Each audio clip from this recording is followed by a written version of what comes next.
El primer hábito es ser proactivo. Principios de la visión personal. Tienes que pensar en ti mismo desde la perspectiva de otra persona, para no tomar en cuenta nuestros sentimientos involucrados ni nuestro estado de ánimo. El autoconocimiento es la herramienta que usamos para vernos desde otra perspectiva y saber si estos principios son reales o son solo cosas nuestras. El ejemplo social se basa en 3 mapas sociales. El primero es el determinismo genético, básicamente que le echan la culpa a los abuelos y al ADN que heredamos de ellos. El determinismo psíquico, la culpa es de los padres, de la educación, y cómo fuiste tratado en la infancia por lo que te decían, y después de grande pudiste ser muy retraído gracias a que tus papás no te dejaban convivir tanto con otras personas, etc. Y el determinismo ambiental.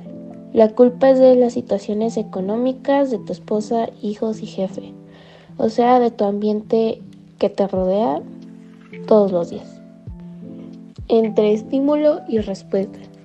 Habla que el autor Viktor Frankl y cómo sus experiencias de niño lo llevaron a ser lo que conocemos. Que Frankl entre sus experiencias se proyectaba en situaciones distintas, en cierto modo le daba libertad. O sea, en el campo de concentración se imaginaba dando clases a sus alumnos. Entre estímulos y respuestas el hombre tiene la libertad interior de elegir. Esto pues tiene privilegios y son 3. La imaginación, que es poder crear o plantear la idea en nuestras mentes. La conciencia moral, nuestra capacidad de considerar algo es bueno o malo. La voluntad independiente, que es actuar sobre nuestra autoconciencia libremente. Nadie más tiene la capacidad de pensar, además de los humanos. La proactividad definida. Los reactivos son las personas que se dejan afectar por el ambiente que los rodea y también el clima social, que si los tratan bien o no. La diferencia entre las personas reactivas y las proactivas es que las reactivas se dejan llevar por sus emociones y las proactivas por sus valores. Tomar la iniciativa es reconocer nuestra responsabilidad, se hace que las cosas sucedan. La proactividad es nuestra naturaleza, aunque estén apagados esos estímulos, siguen ahí. Actúe o deje que los demás actúen por usted. Cada uno de los 7 hábitos que se nos plantea en el libro dependen de activar el músculo proactivo. También decía el autor que vivimos en una recesión, que nos plantea ciertas ideas de cómo, qué está sucediendo y cómo una persona proactiva debe de preguntarse es qué hacer con nosotros y qué tenemos que cambiar. O sea, se enfoca más en nosotros y no solo en una cosa. También es importante preguntarse cómo es que va en tu negocio y cómo mejorarlo. Y las empresas comunitarias deben de pensar cómo hacer una cultura de proactividad. Escuchando nuestro lenguaje. Nuestro lenguaje nos ayuda a nuestra proactividad. El lenguaje reactivo culpa a las fuerzas externas. Si nuestros sentimientos nos gobiernan, es porque nos vencieron nuestras responsabilidades y las dejamos atrás.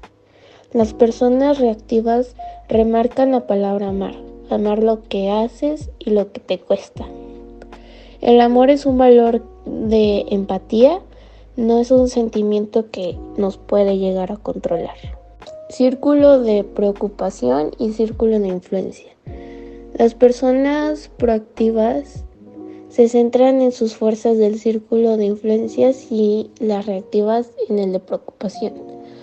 En el primer círculo vemos que hay un círculo de preocupación y preocupaciones que no nos importan mucho. En el segundo, el círculo de preocupación y el círculo de influencia. El círculo de influencia es mejor porque está empujando hacia afuera las preocupaciones y nos deja concentrarnos en lo que nos importa, que eso es de una persona proactiva. Y cuando el círculo de preocupación está empujando el círculo de influencia es de una persona reactiva. Y cuando están en balance, pues es mejor. Control directo, indirecto e inexistente. El directo involucra nuestra conducta. El indirecto involucra a los demás. El existente del control, problemas de los cuales no podemos hacer nada. O, por ejemplo, problemas que ya hayan sucedido en el pasado. El proactivo da el primer paso para solucionar los 3 problemas. El directo se resuelve trabajando sobre nuestros hábitos. El indirecto, poner un cambio u orden a nuestras relaciones entre amigos. Y el inexistente del control es modificar nuestras actitudes. Ampliando el círculo de influencia. La naturaleza de las personas reactivas es decir que ellos pueden hacer todo y más, es decir que no soy responsable. Y mientras que el hombre proactivo crece él mismo y con los demás, sin la necesidad de que los demás se sientan amenazados. Los tener y los ser. Este es un modo de determinar nuestro círculo de preocupación. Consiste en distinguir estos términos. El círculo de influencia del ser es más paciente, sensato y cariñoso. La cuestión aquí es el carácter.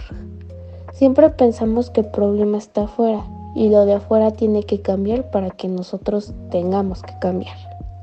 Hay muchos modos de trabajar en nuestro círculo de influencia. Todo consiste en un cambio. La otra punta del palo. Para poder tener un cambio hay que considerar estas 2 cosas de nuestro círculo de influencia, las consecuencias y los errores. Si bien somos libres, no podemos escoger nuestras consecuencias. Nuestra conducta nos gobierna por nuestros principios, porque el ser tenemos que optar por consecuencias correspondientes. Tener un error implica no aprender de él o no corregirlo. Es un ejemplo de autocompasión y autojustificación. Comprometerse y mantener los compromisos. La parte íntegra de expandir nuestro círculo de influencias es comprometerse y prometer. El comprometerse es la clave de los hábitos básicos de la efectividad. Segundo hábito, empiece con un fin en mente, principios del liderazgo personal. ¿Qué es empezar con un fin en mente? Muchas veces las personas persiguen metas que al final terminan siendo victorias vacías y que son menos valiosas que lo que sacrificaron para alcanzarlas. Por eso es necesario saber qué es verdaderamente importante para nosotros y manteniendo ese cuadro en mente, actuar cada día para lograr lo que en realidad nos interesa. Podremos ser personas muy atareadas y efectivas, pero solo comenzaremos a ser efectivos cuando tengamos este fin en mente. El segundo hábito se basa en el principio de que todas las cosas se crean 2 veces. Primero se inicia con una creación mental donde creamos el plano de nuestra vida para poder visualizar lo que se está tratando de lograr, como sucede en la construcción de una casa. Luego procedemos a la creación física, donde nuestro plano nos guía y actuamos acorde a él. Sin embargo, no todas las primeras creaciones son hechas por nosotros. A veces seguimos guiones transmitidos de otras personas, de las presiones de las circunstancias o del pasado. Aunque la autoconciencia, imaginación y conciencia moral nos pueden salvar de ello para permitirnos examinar lo anterior y escribir nuestro propio guión, o bien tener un cambio de paradigmas. El segundo hábito es la primera creación, la creación mental, y se basa en el liderazgo, el cual nos permite seguir el camino correcto en un entorno cambiante. Es como la brújula que nos guía en un terreno desconocido y es quien nos ayudará a enfocarnos en los sentimientos de familia, los avances y el propósito. El modo más efectivo para plasmar nuestro fin en mente es realizar un enunciado de nuestra misión, la cual también se le denomina constitución personal. Para escribirlo tenemos que empezar en el centro de nuestro círculo de influencia, que son nuestros paradigmas más básicos, es decir, la gente a través de la que vemos el mundo. Cuando trabajamos a partir de él, lo ampliamos, siendo esto nuestra fuente de seguridad, guía, sabiduría y poder, factores que son dependientes entre ellos. También existen otros centros como el cónyuge, la familia, el dinero, el trabajo, las posesiones, el placer, los amigos o enemigos, la iglesia o uno mismo. Aunque si centramos nuestra vida en principios correctos, creamos una base sólida para los 4 factores que sustentan la vida. Nuestra seguridad proviene de saber que, a diferencia de otros centros basados en personas o cosas efímeras, los principios no cambian. Lo que sí cambia es nuestra comprensión que tenemos de ellos, esto conforme aprendemos. Aquí la sabiduría y la guía son mapas correctos y nos permiten ver con claridad nuestro propósito. Y el poder nos convierte en personas autoconscientes y proactivas, aunque se limita en que no podemos controlar las consecuencias de nuestras acciones. Cuando las personas intentan ser más efectivas, no piensan con la suficiente amplitud y terminan agotadas. Por eso es más fácil trabajar en tu enunciado de la misión personal cuando se divide en áreas de rol y las metas que se quieren alcanzar en cada una de ellas. Esto proporciona equilibrio y armonía. El segundo hábito tiene una aplicación muy amplia. Las personas, familias y toda organización se vuelven más efectivos con un fin en mente. En la familia le otorga continuidad y unidad, así como dirección. Su núcleo nunca cambiará, siempre tendrá valores compartidos y si esos valores de cada miembro se armonizan con los de la familia, todos trabajarán juntos con un mismo fin. En la organización de una empresa todos deben de participar, no solo los planificadores. Se puede llegar a utilizar como criterio en la toma de decisiones y clarifica lo que las personas quieren conseguir, para después terminar relacionándose con el cliente y entre ellas mismas. Tercer hábito, establezca primero lo primero, principios de administración personal. El tercer hábito es la segunda creación, la creación física. Se resume en practicar una autoadministración efectiva, lo que es diferente al liderazgo, el cual afronta problemas y necesita más de la creatividad. Una vez resueltos los problemas, tiene que administrarse con efectividad para crear una vida congruente con su fin en mente. En otras palabras, el liderazgo decide qué es lo primero mientras que la administración le va asignando el primer lugar día tras día. Es disciplina puesta en práctica. La voluntad independiente es el cuarto privilegio humano junto a la autoconciencia, la imaginación y la conciencia moral. Es la capacidad para tomar decisiones y después actuar en consecuencia. Es lo que hace posible la autoadministración efectiva, pues requiere disciplina que proviene del interior. Este hábito busca administrar el tiempo de mejor manera. Por eso es necesario organizar y ejecutar según prioridades. Por lo cual, para hacerlo, el autor distingue 4 cuadrantes que se dividen en importante o urgente, importante y no urgente, no importante y urgente, y no importante y no urgente. Cuando algo es urgente significa que requiere acción inmediata y cuando algo es importante significa que aporta a nuestra misión. El cuadrante 1 tiene que ver con resultados significativos que necesitan nuestra atención. A sus actividades les denominamos problemas y a menudo resulta en estrés, agotamiento, administración de crisis y siempre apagando incendios. Hay personas que confunden el tercer cuadrante con el primero, ya que suponen que si algo es urgente también será importante, pero en verdad la urgencia de esas cuestiones se basa en las prioridades y expectativas de los demás.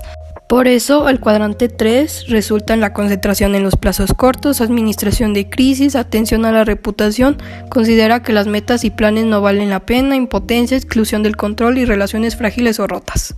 Las personas que dedican su tiempo a los cuadrantes 3 y 4 llevan vidas irresponsables. Estos 2 últimos cuadrantes resultan en el despido de empleos y dependiendo de otros o gobernado por premios básicos. Aunque el cuadrante 4 puede tener ventajas, pues no subordina a las personas a horarios, se centra en principios y define nuestra misión. Las personas efectivas permanecen fuera del cuadrante 3 y 4 porque no son importantes y también reducen el cuadrante 1, pasando más tiempo en el cuadrante 2. Aquí construimos relaciones, redactamos un enunciado de misión personal, planificamos a largo alcance, dando lugar a la prevención y preparación. Todo lo que tenemos que hacer, pero solemos eludir porque no es urgente. Sin embargo, ¿cómo nos enfocamos en el cuadrante 2? El tiempo inicial para este cuadrante tiene que provenir de los cuadrantes 3 y 4. Para trabajar en ello tenemos que ser proactivos y decir no a otras actividades con menor importancia, algunas con apariencia urgente. En cambio, solo podremos decir sí a un paradigma que surge de un centro de principios. También nos centraremos en 6 criterios importantes. La coherencia, para que haya armonía entre la visión y misión, roles y metas, prioridades y planes, deseos y disciplina. Equilibrio, que no permite descuidar áreas importantes como la salud. Centrarse en el cuadrante 2, en donde mediante la organización semanal podremos organizar nuestras prioridades. Una dimensión humana, que permite dar un espacio a las personas en nuestra agenda. Flexibilidad para que se ajuste a nosotros y que sea portátil para llevarla a todo lado, como podría ser una libreta. Además, la organización de este cuadrante implica 4 actividades clave: identificar roles, que consisten en enumerar los roles que desempeña en su vida; selección de metas, es decir, lo que quiere lograr en cada rol; programación temporal para distribuir el tiempo entre sus metas; y adaptación diaria para seguirlo planificado mientras resolvemos situaciones imprevistas. Finalmente, la delegación. Si delegamos en el tiempo, pensamos en términos de eficiencia. Si lo hacemos con personas, pensamos en efectividad. Si combinamos esto, es decir, transferimos la responsabilidad a personas aptas, podremos dedicarnos a otras actividades, siendo esto una victoria para todos. Esto nos convierte en productores. También existen 2 tipos de delegación: delegación de recaderos y delegación de encargados. En el primero, el productor le ordena a alguien más hacer cierto encargo específico, esto sucediendo bajo la supervisión del productor. El segundo se centra en los resultados y no en los métodos, dándole más libertad a las personas. En este tipo se busca una comprensión clara de las expectativas en 5 áreas. La primera es la comprensión mutua de los resultados deseados, no en los métodos. En la segunda se aconseja al individuo en lo que no debe de hacer. En la tercera se identifican los recursos con los que se cuentan. En la cuarta se establecerán las normas para medir la productividad que se usarán en la evaluación de los resultados. Y en la quinta se especificará lo que sucederá.